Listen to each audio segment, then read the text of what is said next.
Hello friends, రాజకీయ పార్టీలు వాళ్ళకు వచ్చే ఫండ్స్‌ని ఎలక్షన్ కమిషన్‌కి సబ్మిట్ చేయాల్సి ఉంటుంది. 2024, 2025 ఆర్థిక సంవత్సరంలో అంటే రాజకీయ ఆర్థిక సంవత్సరంలో మన రాష్ట్రంలో ఉన్న రాజకీయ పార్టీలకు కూడా కొన్ని పారిశ్రామికవేత్తలు లేదంటే వ్యాపారస్తుల నుంచి ఫండ్స్ వచ్చినాయి. వాటి లెక్కలు ఎలా ఉన్నాయంటే అధికారంలో ఉన్న టీడీపీకి కేవలం 85,00,00,000 మాత్రమే వచ్చినాయి. మరి జనసేనకైతే అంతకన్నా తక్కువ 25,00,00,000 మాత్రమే వచ్చినాయి.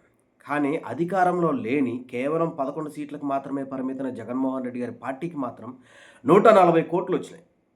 పైగా టీడీపీకి 200 మందికి పైగా ఫండ్స్ ఇచ్చారు. అంతమంది డబ్బులు ఇచ్చినా కూడా 83,00,00,000 మాత్రమే వచ్చినాయి. అంటే వాళ్ళందరూ అందరికీ రిసీట్లు ఇవ్వరు. అంటే 25,000 కన్నా తక్కువ ఇచ్చిన వాళ్ళకి రిసీట్ ఇవ్వాల్సిన అవసరం లేదు. కానీ లెక్కలైతే మాత్రం ఎలక్షన్ కమిషన్‌కి చూపించాలి.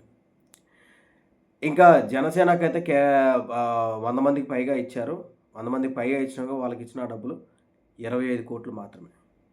కానీ జగన్ పార్టీకి 140,00,00,000 వచ్చినాయి.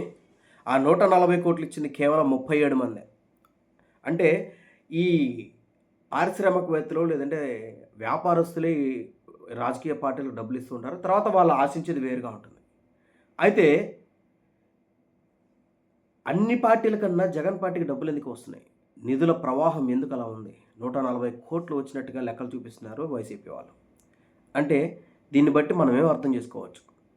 భవిష్యత్తులో జగన్మోహన్ రెడ్డి గారు అధికారంలోకి వస్తారని చెప్పేసి ఈ వ్యాపారవేత్తలు లేదంటే ఇండస్ట్రియలిస్టులు భావిస్తున్నారా? దీన్ని ఎలా చూడాలి? మీ అభిప్రాయాన్ని కామెంట్ చేయండి. మీ విలువైన అభిప్రాయాలను తెలియజేస్తూ ఈ వీడియోని అనేక మందికి షేర్ చేయండి. సో నా యొక్క వ్యూస్ని మీకు ఎప్పుడు అందిస్తూ ఉంటాను. నా వీడియోస్ని ఆదరిస్తున్నందుకు మీ అందరికీ ప్రత్యేకమైన ధన్యవాదాలు.